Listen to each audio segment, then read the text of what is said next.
So, welcome to the premiere screening of the documentary I'm a Gun. Today, brothers and sisters, for me, is an historic day because I wish I could say that, there is something funny or humorous that we could do today, but in truth, it's really not that time. This documentary, in my humble opinion, is extremely valuable and extremely important.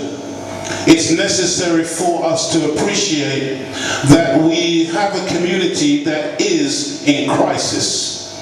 And whether we are personally touched at the moment or not, if things continue the way they are, every single one of us, there will be no escape. Every single one of us will be touched by this scourge of gun crime and gun violence within the black community. I'm saying, brothers and sisters, that I'm so pleased and blessed and honored to have met the acquaintance of the brother I'm about to introduce to you, because he's the one who's responsible for this documentary, and we have to really give it up to our people who make an effort in a time like this to do something bigger than themselves and to do something on behalf of the greater community. And that's what this brother has done. And so without further ado, I want to introduce to the stage the person responsible for the documentary I'm a Gun, and also for the book I'm a Gun, so that we can just hear from him personally and then we can move forward with the program. So at this time, please put your hands together and welcome to the stage Brother Stephen Gray.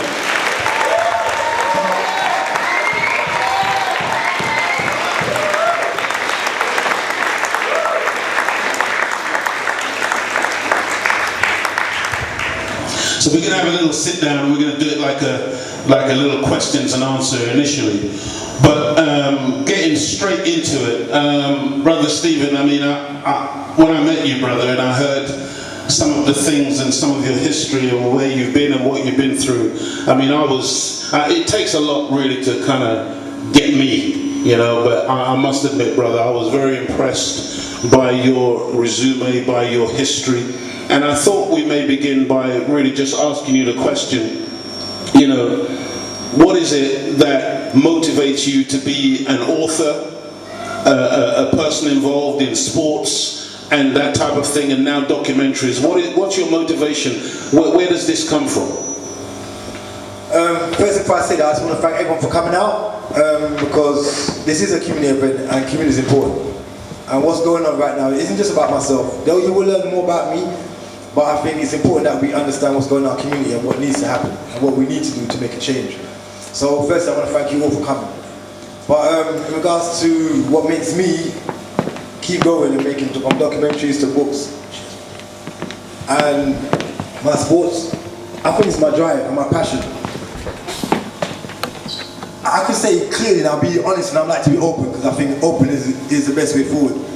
When I was younger, I didn't really truly love myself. Despite everyone thinks we do, but until you can accept your errors in life, you can't truly say you sincerely love yourself.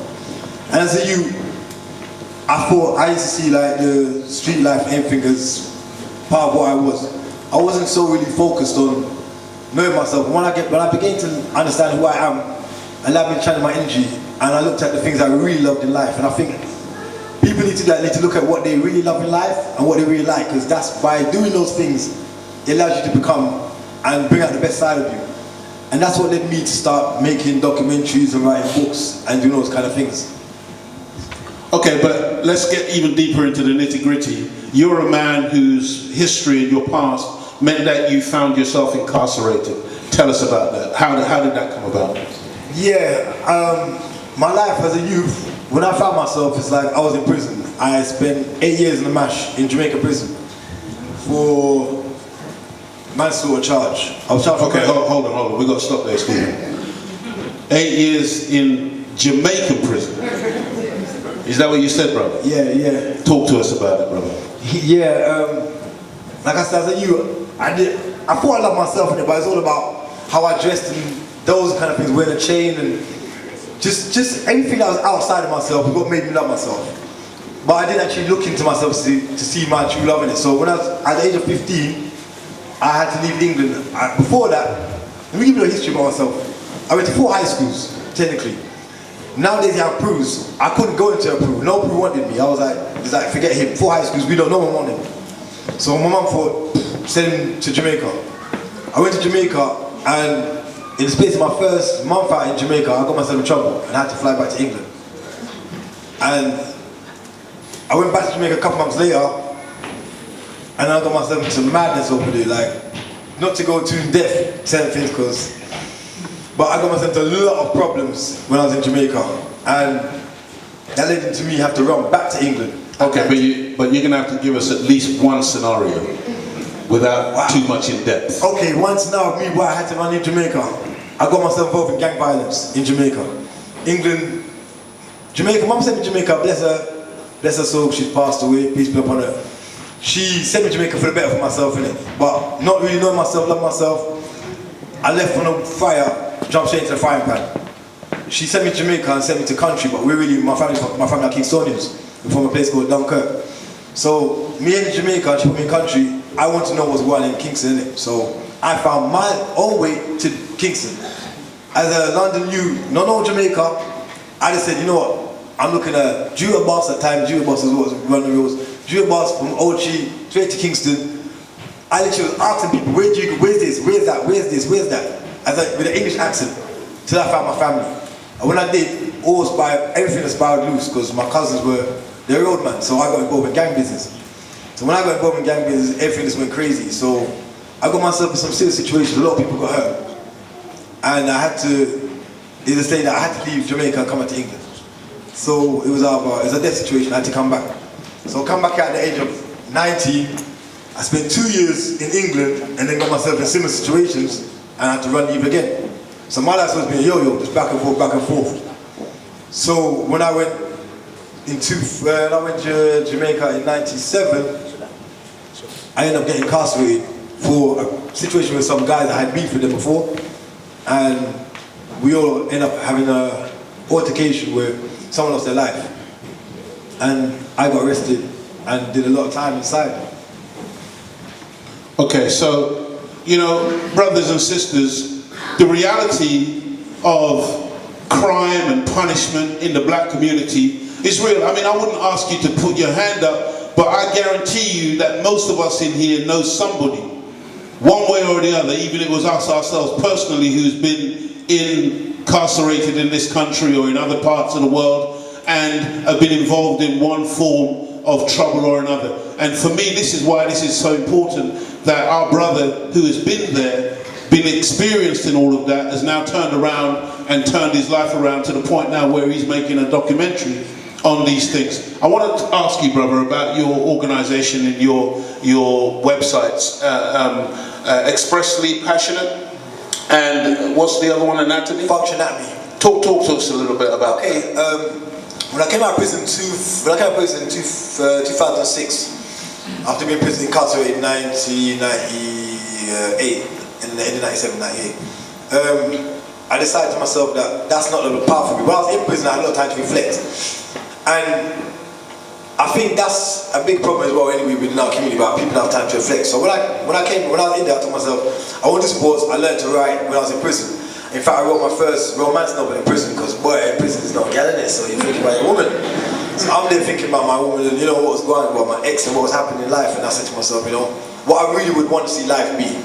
So I wrote a romantic novel in prison. Everyone was like, yeah, I'm book bad, and you let me, I forgot, I bet this has to be your life. So I got all these lifers telling me, yo, you got a second chance. You know, the guy, one of my good friends was Lepo. He was charged for the murder of Peter Tosh. Somebody here, Lepo, who knows that era was Peter Tosh, and he said to me, you know, you have a chance where you got a chance to start your life again, you know, take it. So for me, writing was something important. And when I was in prison, I used to lift a lot of weights and exercise, and there were homemade prison weights, shall I say.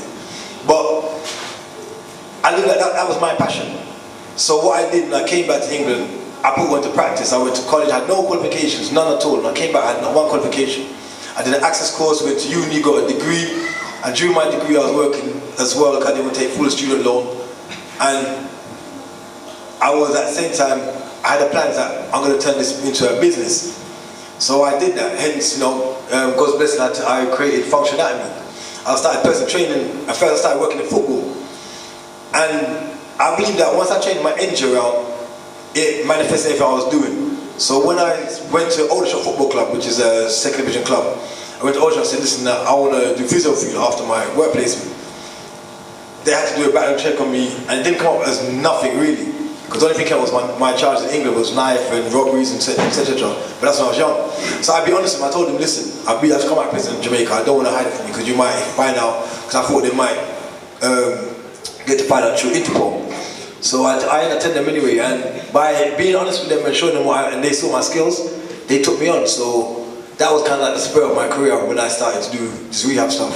Okay, fantastic. And just before we get to the end of the questions, I wanted to ask you, pinpoint for us, what was the trigger? What was the thing inside? Because lots of people go inside and they dream about changing their life or stopping the crime, getting off that thing, but then they come out and before you know it, they're back on the bandwagon again and they're back inside. What was the trigger? What was it that for you that actually made you make that step and make that transferal from that way of life to the current way of life? The biggest trigger was my children, my son and daughter. I miss out. My son and daughter, forced to my mother, but definitely being ripped away from my children is like, I realised that it's not just me alone. When I'm doing this, what I was doing, it was kind of selfish. It was a selfish action. Because now looking at it, I realised that my children, they were incarcerated with me.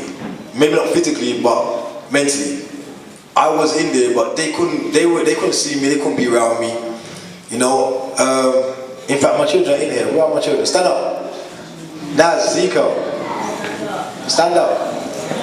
Stand up. And my little baby Isaiah. My close little baby Isaiah. When I went to prison, my son was only, I think it was about 9, he wasn't even a year yet, and my daughter was one and a bit mashed. When I came out, they were big. But I think those things that inspired me, that I had to change, I realized that I wasn't only hurting myself, I was hurting others. And that's the thing with our community. As individuals, we need to realize that what we do affects more than just us. It affects others. So every action has a reaction there. So when you're doing things, you're not just affecting just yourself, you're affecting your loved ones, you're affecting your families, you're affecting people who really care about you. So those kind of things told me that I can't do the same thing, and I have to really focus and put my energy to something that's positive. And hence that's the main change I made, and that's what moves me now. But without saying, the most important thing still that really guided me was I started looking to myself and I started to believe in God more, and that's what really kept me. Fantastic. And so beyond this documentary, which I assume after this premiere at some point it's going to go on general release for the public, but beyond this, what's the plans? What's the future as far as Stephen Graham is concerned, and what's in the pipeline? What do we have? What should we expect from you? What should I say from me? Joe Parks. Sorry, this is Joe Parks, the editor for my documentary still. Yeah, what do I expect from EP Company? Right now, currently, we have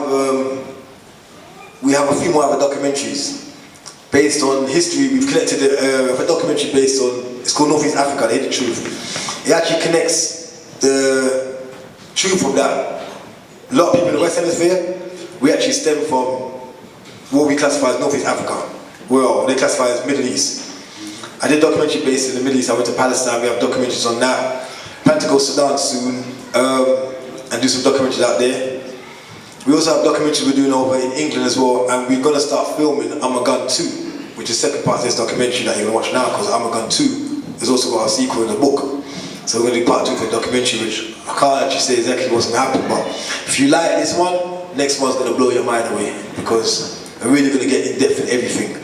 Because I think right now we can't really hide truth from each other, we have to go all out and show each other. I mean, like I was saying to someone earlier today, Garvey he got 10 million people together. I mean, without any form of internet or technology.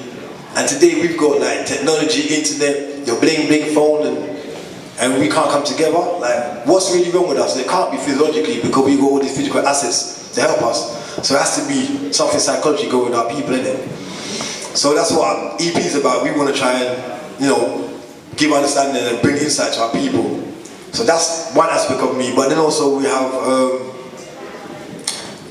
the functionality side, which is sports side. I do a lot of free classes. I've done free fitness classes for women, free fitness classes for the community, and I currently have one going right. Anything specific for the young people, for youth? Yeah, technically I work in cooperation with Stoneway Boxing Club. I have my own clinic in Stone Boxing Club, and we do boxing for youth, and we do martial arts for youth. And the aim is we want to try and encourage the youth to get more confidence. EP is also soon going to start allowing, we're still going to have a writing project where kids can actually come and write their own books. And where we release your books, that's going to start very soon. So around the back there, we've got a newsletter that mailing list for anyone who wants to be involved. They can put their email down, and we will contact you and let you know when we're going to do our free classes, because we currently have a free class going on, and when they want to get involved in documentaries, because we want to do a documentary based around the community as well. So if you're willing to get involved and you want to be a part of it, by all means, if you put your email down there, we can keep in contact. So that's important, brothers and sisters. As you came in, there should have been a provision for you to sign in and leave your email address, and notoriously black people are suspicious when am I going to do with it. Okay, but you know, please, if you haven't done it already, please do it before you leave. Please, that's important. Please do, because what it is, we do free fitness classes. We're going to do an editing production scheme going on soon, where youth will learn to do editing. Also, we'll teach them to write their own books and put their own books out. We need to start owning our own media. That's what we need to do. We need to start creating our own media. Youth need to start making our own films. We need to start doing these things, educating ourselves, controlling what we see, control what our kids see. Because technically, what they're showing our kids is actually what your kids see. So you'll learn and understand more about that as you watch the documentary. So right now, that's what EP wants. So we want to get people to start controlling what they're doing. Okay.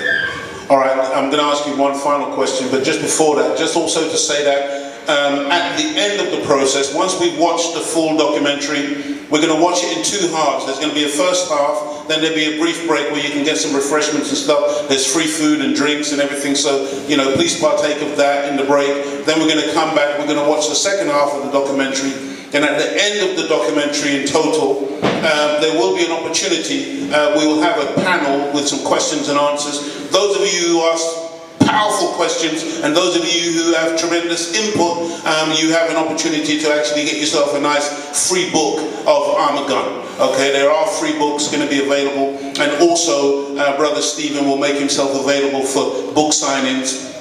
And also, you can also then touch base with him, make sure that you get secure the websites, functionality, functional anatomy, and also expressively passionate are the two websites that you need to make sure you go away with those addresses so that you can go online and have a look at some of the other material that's there. And so, final question to our brother.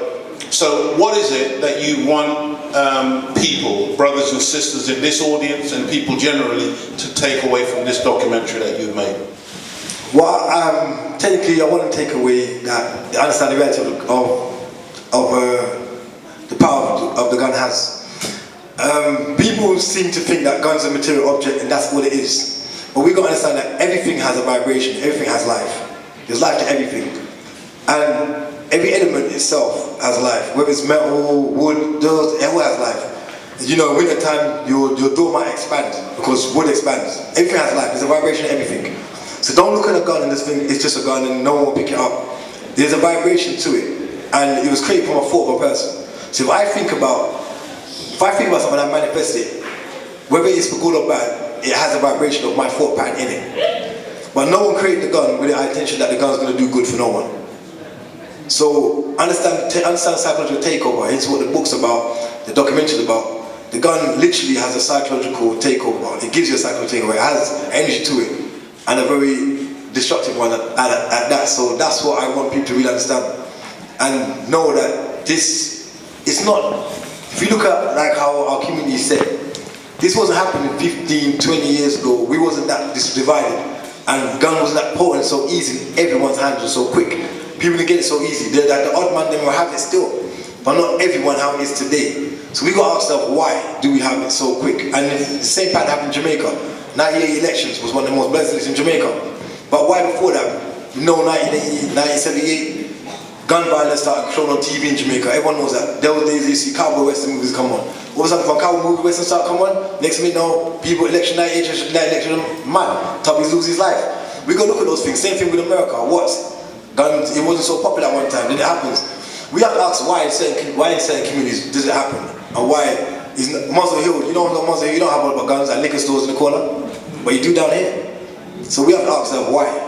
So that's why I want people to get understanding about why certain things are in our communities and how we're going to make a change in our community. That's important because every individual has to make a change, contribution somehow. Thank you very much. Please, could we put our hands together for Brother Stephen Graham?